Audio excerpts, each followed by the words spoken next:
अब हम इस बात का विश्लेषण करेंगे कि दिल्ली के पास उत्तर प्रदेश के नोएडा में हुआ मजदूरों का आंदोलन क्या एक षड्यंत्र था। आपने उसकी तस्वीरें तो लगातार देख ली होंगी कि कितनी तोड़फोड़ हुई है, कैसे पब्लिक प्रॉपर्टी को नुकसान पहुंचाया गया। नोएडा में लगातार दूसरे दिन आज वेतन में वृद्धि को लेकर आंदोलन हुआ। आज भी नोएडा में कुछ जगहों पर मजदूरों ने तोड़फोड़ की और विरोध प्रदर्शन किया। हालांकि ज्यादातर स्थानों पर पुलिस आज मौजूद थी। पुलिस आज बेहतर तरीके से तैयार थी, इसलिए कल के मुकाबले आज हालात नहीं बिगड़े। कल रात को ही उत्तर प्रदेश की सरकार ने, मुख्यमंत्री योगी आदित्यनाथ ने वेतन में वृद्धि करने का ऐलान कर दिया, फैसला कर दिया। ऐसे में सवाल उठता है कि यह प्रदर्शन सिर्फ वेतन को बढ़ाने को लेकर है या फिर कोई सोची समझी साजिश है, कोई इसे करवा रहा है। अब तक इस मामले में 350 से ज्यादा लोगों को गिरफ्तार किया गया है और पुलिस का कहना है कि इस प्रदर्शन की साजिश एक ग्रुप ने रची थी और उसी ने मजदूरों को भड़काया था। सबसे पहले आपको बताते हैं कि 13 अप्रैल को क्या हुआ। 13 अप्रैल को अचानक नोएडा की 83 अलग अलग जगहों पर 42,000 से ज्यादा मजदूर इकट्ठा होकर आंदोलन करने लगते हैं। मजदूरों का आरोप था कि उन्हें कम वेतन दिया जा रहा है, जबकि देश के दूसरे राज्यों में मजदूरों को ज्यादा तनख्वाह मिलती है, इसलिए उनके वेतन में अब वृद्धि होनी चाहिए। थोड़ी ही देर में कई जगहों पर यह आंदोलन हिंसक हो गया। अब हम आपको इसी आंदोलन की कुछ तस्वीरें दिखा रहे हैं जो इस बात का सबूत है कि नोएडा में कल आंदोलन के नाम पर कैसी अराजकता हुई। आप देख सकते हैं कि कैसे सैकड़ों हजारों मजदूर जमा हो गए। वो लगातार पुलिस पर और आसपास की बिल्डिंग्स पर, उन्हीं के अपने दफ्तरों पर पत्थर फेंक रहे थे, तोड़फोड़ कर रहे थे। अब सवाल यह है कि अगर ये मजदूर वेतन वृद्धि ही चाहते थे तो फिर पत्थरबाज कैसे बन गए। इतनी ज्यादा पत्थरबाजी की गई कि सड़कों पर आपको सिर्फ ईंट और पत्थर ही नजर आ रहे थे।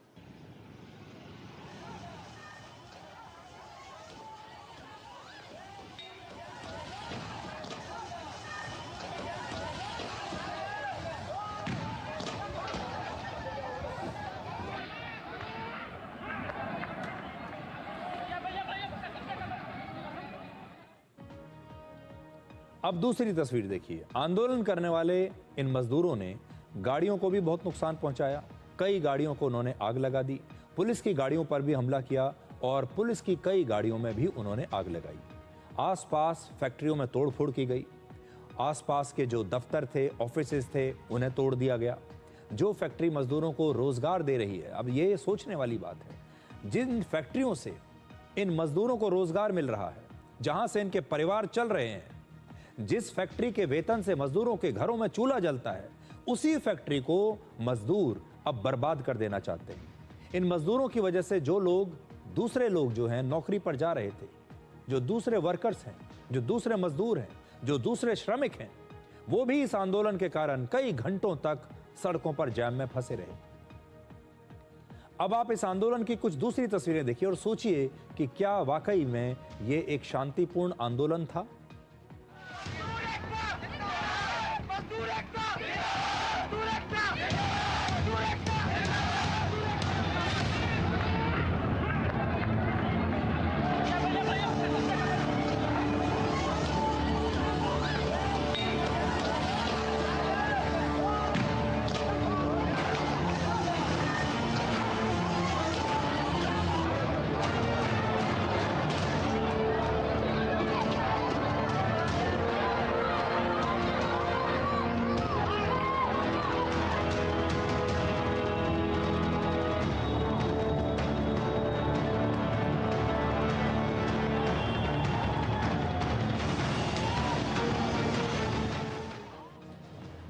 उत्तर प्रदेश की पुलिस ने अब तक इस आंदोलन को लेकर 4 बड़े खुलासे किए हैं। पहला, आंदोलन को एक ग्रुप संगठित कर रहा है और उसे आगे बढ़ा रहा है। दूसरा, पिछले 3-4 दिनों में कई फर्जी सोशल मीडिया अकाउंट्स और व्हाट्सएप ग्रुप्स बने हैं, जिनके जरिए मजदूरों को पहले कनेक्ट किया गया, जोड़ा गया और फिर इन्हें आंदोलन करने के लिए भड़काया गया। अभी तक 2 सोशल मीडिया अकाउंट्स को ब्लॉक किया गया है, जबकि 50 सोशल मीडिया अकाउंट्स की जांच चल रही है।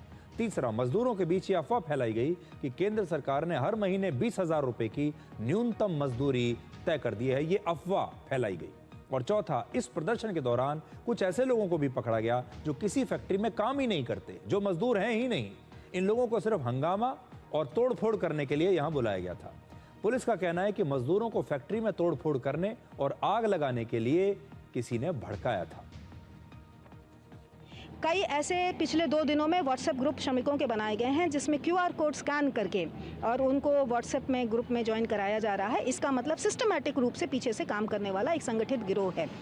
इनके कुछ एलिमेंट्स को, कुछ व्यक्तियों को हमारे द्वारा भीड़ में से चिन्हांकित करके गिरफ्तारियां की गई हैं और आगे भी हम इनकी गिरफ्तारी सुनिश्चित करेंगे। इनकी फंडिंग की भी जाँच होगी और यदि पाया जाता है कि इनको देश के बाहर से या प्रदेश के बाहर से फंडिंग प्राप्त हुई है तो उस दिशा में भी काम किया जाएगा। अवगत कराना है कि एक वीडियो वायरल हो रही है जिसमें एक ही घटना को 3 अलग-अलग जगहों का बताया जा रहा है। इस घटना में कुछ महिलाएं जो घरों में काम करती हैं, अपनी वेतन वृद्धि की मांग रख रही थी। ये महिलाएं फैक्ट्रियों में श्रमिक नहीं हैं। मौके पर पुलिस बल मौजूद है, शांति व्यवस्था कायम है। इनकी सबसे बड़ी मांग थी कि हरियाणा की तरह उनका वेतन भी बढ़ाया जाए, क्योंकि एक ही कंपनी की हरियाणा वाली फैक्ट्री में काम करने पर ज्यादा पैसा मिल रहा है और उत्तर प्रदेश में उसी कंपनी की जो फैक्ट्री है उसमें मजदूरों को कम पैसा मिल रहा है।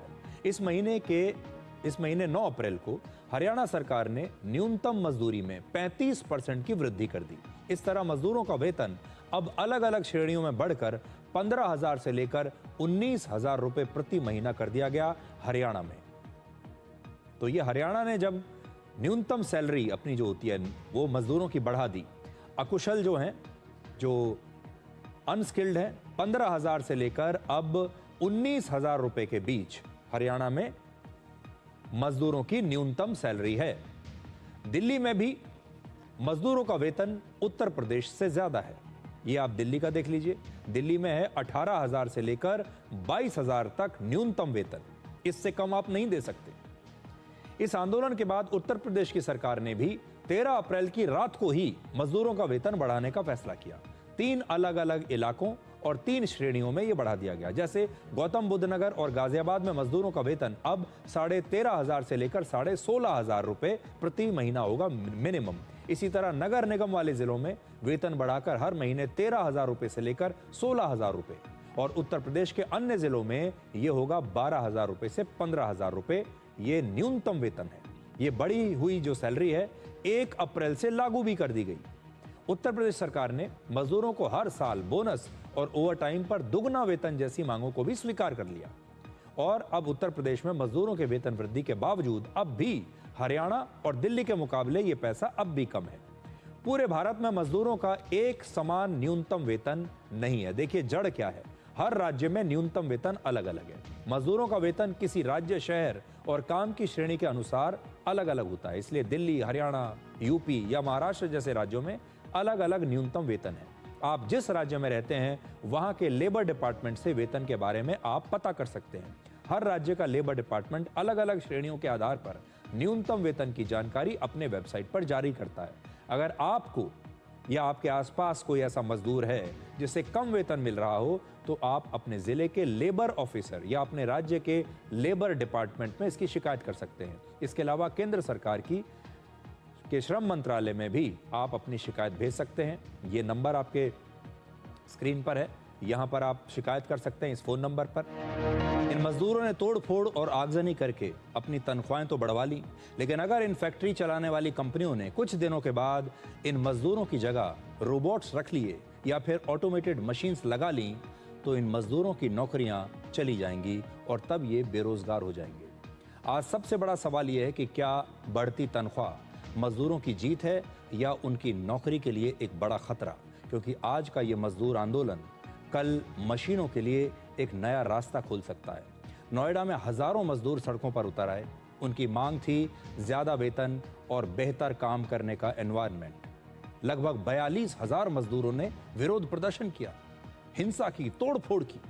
मजदूरों का कहना है कि महंगाई बढ़ रही है, लेकिन उनकी सैलरी वहीं की वहीं है। कुछ मजदूरों की मांग है कि उनकी सैलरी 13,000 रुपए से बढ़ाकर 18 या 20,000 रुपए प्रति माह कर दी जाए। लेकिन इस कहानी में एक ट्विस्ट भी है।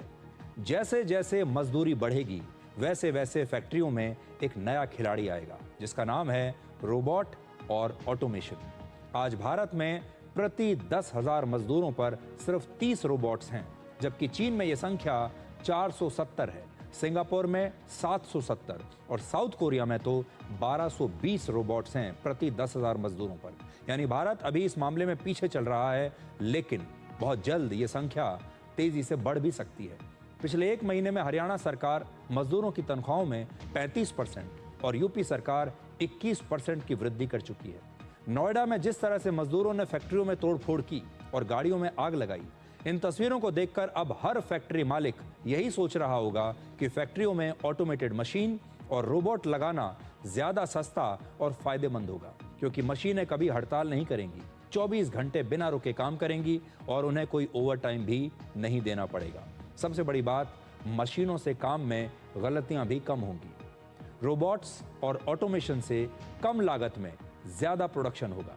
सवाल है कि अब फैक्ट्री मालिक ऑटोमेशन क्यों बढ़ाना चाहेंगे इस समय? इसकी सबसे बड़ी वजह है महंगी मजदूरी और मजदूर आंदोलन। इसकी वजह से मजदूरों की नौकरियां जा भी सकती हैं, लेकिन इसका सबसे ज्यादा जो नुकसान है वो अनस्किल्ड और सेमी स्किल्ड मजदूरों को होगा। अगर मजदूरों की तनख्वाह में 20 से 40% की वृद्धि होती रहेगी तो फैक्ट्रियों की लेबर कॉस्ट बहुत बढ़ जाएगी, लेकिन मजदूरों की जो स्किल्स हैं वो वहीं के वहीं रहेंगी।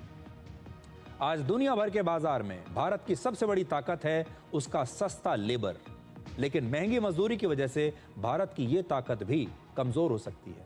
दुनिया की बड़ी बड़ी कंपनियां जो सस्ती मजदूरी की वजह से भारत में अपनी फैक्ट्रियां लगाती हैं ताकि उनका पैसा बचेगा, क्योंकि यहाँ मजदूरी सस्ती है, ये कंपनियां बांग्लादेश और वियतनाम जैसे देशों में जाना शुरू कर देंगी जहां मजदूरी बहुत सस्ती है। बहुत सारी मैन्युफैक्चरिंग यूनिट्स में कंपनियां अपनी फैक्ट्रियों में रोबोट्स, ऑटोमेटेड मशीन्स और एआई पर पैसा निवेश करना शुरू कर देंगे ताकि मजदूरों पर उनकी निर्भरता कम से कम रहे। इससे लंबे समय में इन फैक्ट्री मालिकों की, इन कंपनियों की बहुत बचत हो सकती है लॉन्ग टर्म में। आज सवाल सिर्फ ये नहीं है कि आंदोलन करने वाले मजदूर सही हैं या गलत, और हमें आप गलत मत समझिएगा, हम इन मजदूरों के खिलाफ बिल्कुल नहीं हैं। हम भी चाहते हैं कि देश का हर मजदूर अच्छा पैसा पाए, उसका परिवार आराम से रहे और वो तरक्की करे। लेकिन आज भारत उस मोड़ पर खड़ा है जहां मजदूरों की मांग और ऑटोमेटेड मशीन्स की जरूरत अब एक दूसरे से टकरा रहे हैं, और भविष्य में जीत उन्हीं मजदूरों की होगी जो सिर्फ मेहनत और आंदोलन नहीं करेंगे बल्कि अपनी स्किल्स को भी बेहतर करेंगे, उन्हें भी बढ़ाएंगे।